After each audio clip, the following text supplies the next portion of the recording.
Hej och välkomna till ett nytt avsnitt av det nya samhället. Och idag har jag med mig Mustafa Sherif som i vanliga fall brukar leda Urbanistica podcast för att Björn och Louise är busy elsewhere. Och dagen till ära så har vi Kiri Mackersey som är läkare i centrala New York. Och welcome to this little talk, Kiri.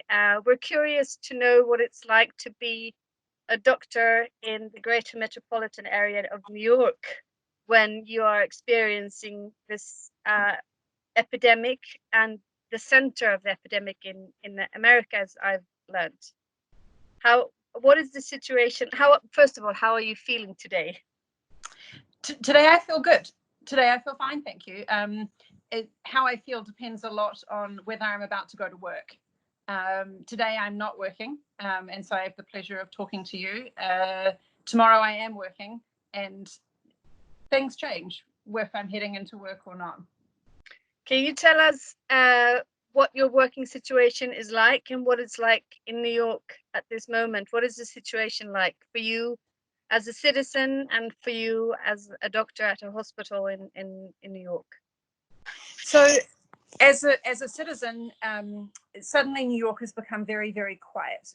I live on a street that is actually between a major hospital and another road, and it's very common for us to hear the sound of traffic and sirens and buses and talk almost 24 hours a day in normal life.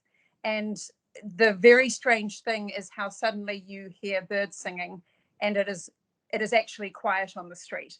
Wow. It is never quiet in New York, and now the only thing that I hear on the street is occasionally there's also a psychiatric hospital nearby, so occasionally we hear people from the psychiatric hospital walking past, or people who are homeless. Unfortunately, there are also a lot of homeless people in New York, but other than that, silence.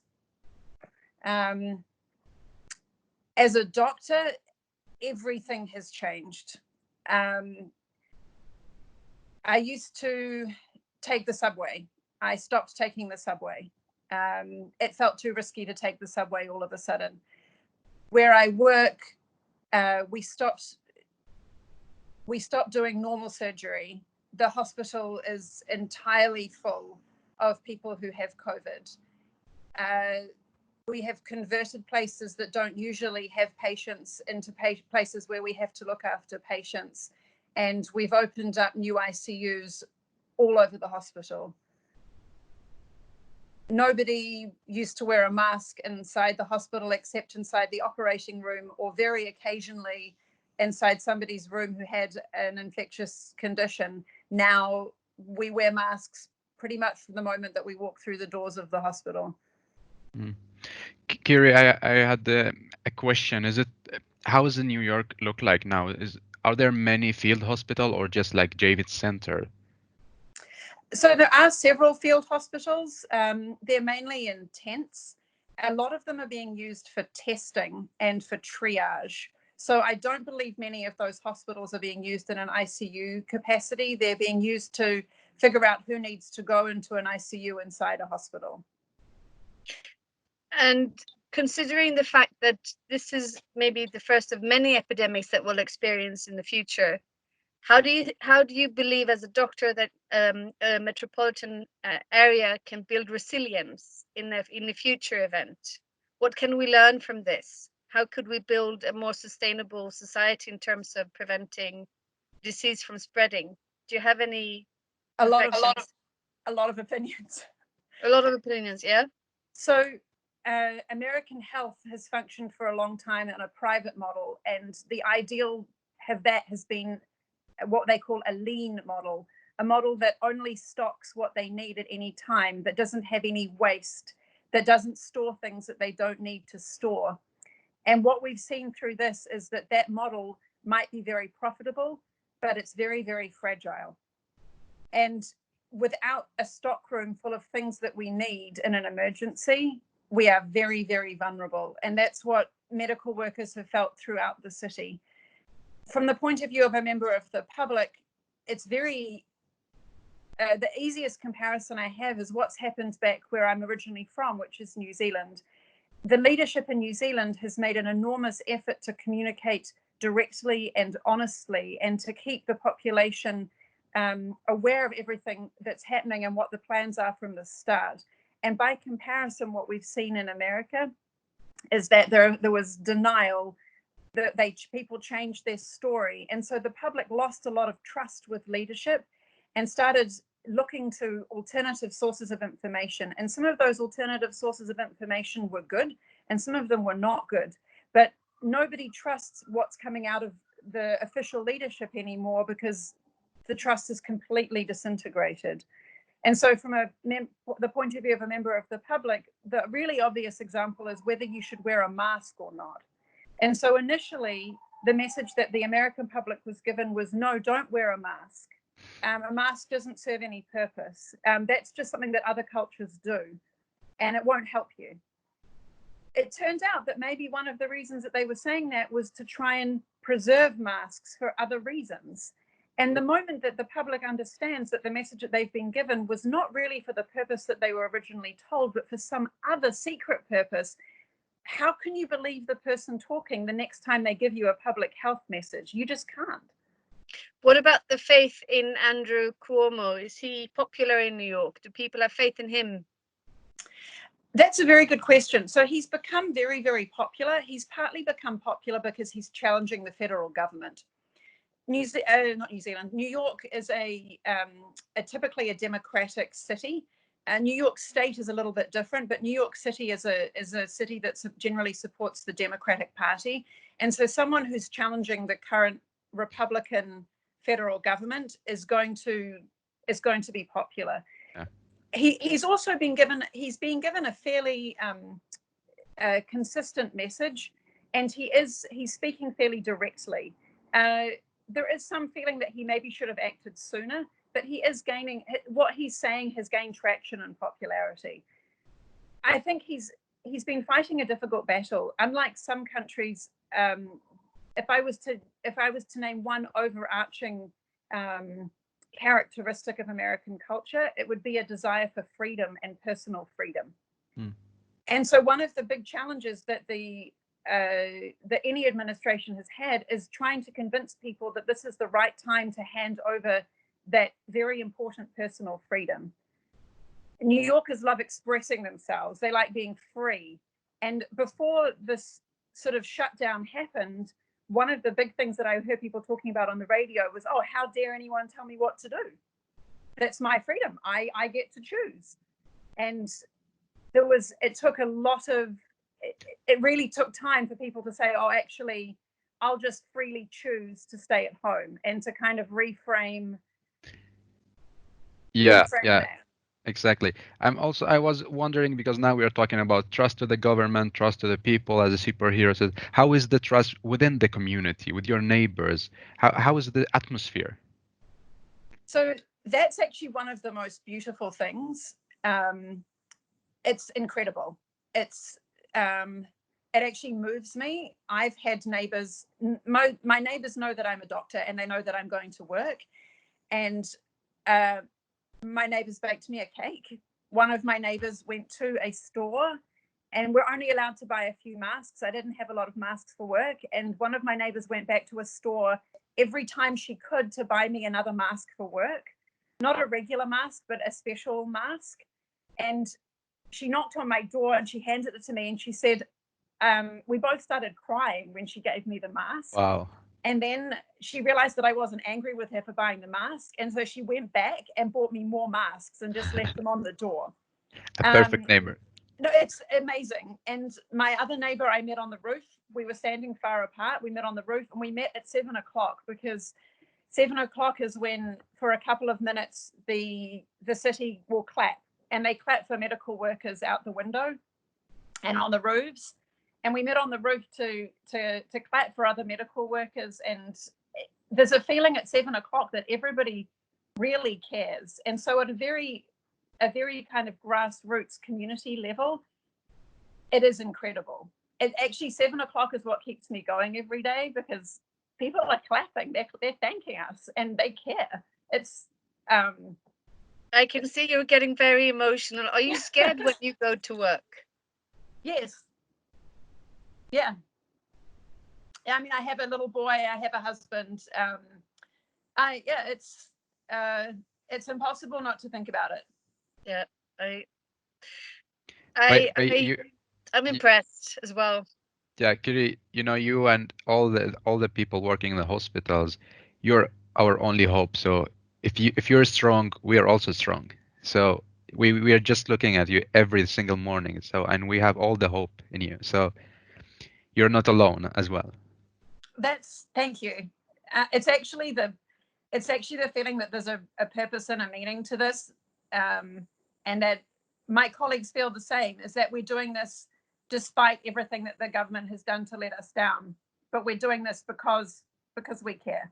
Because And because you're a real human being. yeah, and we're connected, and there's a strange sense also of being connected to the community, and also to a community that's bigger than my building, even an international community. The doctors around the world have shared information via podcasts and webinars, and people from doctors from Wuhan in China and doctors from Lombardy region in Italy have basically gone online internationally and talked and sat down and explained what it was like for them. Mm. And some of these doctors are doing it at 2:00 in the morning so that it will be the right time for us. And they're exhausted after long shifts, but they're sharing and trying to help. How long are your shifts? About 12 hours.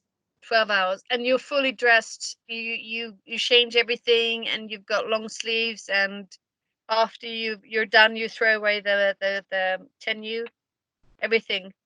We don't throw it away. Wow. You don't throw it away. We don't have enough to throw it away.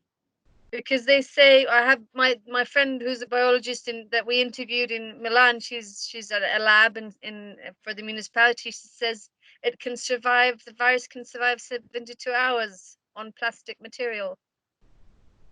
So if I don't know whether it's a Swedish thing as well, but when I was a little girl, when you first had your first sets of underpants, you had underpants for Monday, Tuesday, Wednesday, Thursday, Friday, Saturday, Sunday. Yeah. So I have my masks for Monday, Tuesday, Wednesday, Thursday, Friday, Saturday, Sunday. Yeah. And I have them in bags. Mm. And it means that I have more than 72 hours in between using a mask. Yeah. All right. Mm. Yeah. Kiri, sorry, Kiri, what do you see like in the nearest future? Are we going to make it? Are New York going to make it with the Yes. capacity of hospitals and doctors and hope? Yes. The bottom line is we are very, very determined, and we don't have enough equipment. I mean, we absolutely don't have enough equipment. What we do have is determination. We do have a slow increase in supplies at the same time as the increase in infection has slowed down. I think the thing that's very difficult to measure is what has happened outside the hospital. And we sort of are aware it isn't being counted properly, but fewer people are going to hospital for other things. And so in the community, we have people who are suffering at home and are horribly dying at home because they didn't ever make it to the hospital. And so I don't know the number of people who would have made it otherwise, but for this, for entirely unrelated reasons. Mm. But as a city, a few weeks ago, I want to say maybe it was 3 weeks or a month ago, somebody said to a friend of mine, oh yes, we have to go to work unless the looting and the rioting starts. And she was very frightened, and she came to talk to me, and I said, absolutely not. That's not who we are. That's not going to happen. And that's not what's happened. People have taken it seriously, and they've been respectful, and things are not as they are, not as they were, and not as they will be, but the city is calm. It is not a crazy place to be. I was wondering, you talked about your neighbor who came with the masks. Have you been provided those facial masks from 3D printing? A lot of architecture firms are posting that they're and in Sweden we haven't been allowed to use them because of hygienic and standards. What about, do you use them? Are they supplied in the States, and do you use them? So there are two answers to that question. The first answer is yes, the 3D printed masks. One of my colleagues has a 3D printer. I sent him the PDF. He started printing the masks. The second part to that question is that I personally didn't use one of those. I went to the hardware store about, I guess, again, it was approximately a month ago, and I bought a, it's actually a protective shield if you're going to do wood chipping. I'm not a wood chipper. That's how you perform. Maybe I'll take it up after this. Is that what you normally do at work? Shut people up? Yes, no, that's it. It's quite heavy, but you can wash it, and that was the thing that I wanted. I wanted something that was sustainable that I could wash. And so the picture that you saw of me was actually me wearing that mask, which is it's, I think if you were going to do some spray painting, and that's what I wear. I look, actually, one of my friends pointed this out, it's true, I look like I'm a riot police person. It's got a big, anyway, it's quite big. I wanted to make sure that I was maximally protected, and one of the things that's been controversial has been a disconnection between what we know is the right standard, what we've been provided with, and also this very strange relationship between what the official authorities have said is okay to use in an emergency. And so there's been a change in what we were always told was what we should be doing. And a lot of people have said, actually, no, I'm just going to find my own way to get back to that higher standard. And the response of people in authority to that decision has been fairly appalling. Oh, I'm blown away by your story. I mean, it's not a story, it's real life. And I feel life as an architect in this closet is quite far away from where the action is and where you can make change. So I'm thankful to hear your story. But you as an architect, we need you to be designing things like a hospital floor that can be turned into an isolation area quickly. Yeah, interesting. So the infrastructure that we lack inside the hospital is very widespread. I mean, we only had a few ICUs, and we had to create ICUs. When you're designing a hospital of the future, the idea that you could quickly change the way that the doors are configured, the way that the building is set out, the way that we could say, okay, now we're shutting down this ward, it's going to be an isolation area. Here's the separation between the hallway and the ward. Here's the cleaning area. Here's the decontamination zone. Yeah, I believe this is what we are learning. Everyone is learning something during the coronavirus, and for us working with urban planning and architecture, this is what we are going to learn and to face the same challenge in the future. So yes, of course, it's not easy, but I believe all together we're gonna make it. So Kiri, thank you so much for having joined us today, and I hope to welcome you live in Sweden with your family when this is all behind us. We won't ever forget, I think, but we will be more well prepared for the next time. It's lovely seeing you again too. Lovely to meet you, Mustafa. Yeah, we love you. Take care now. Love to your family. Stay healthy and safe. Okay. Bye. Bye.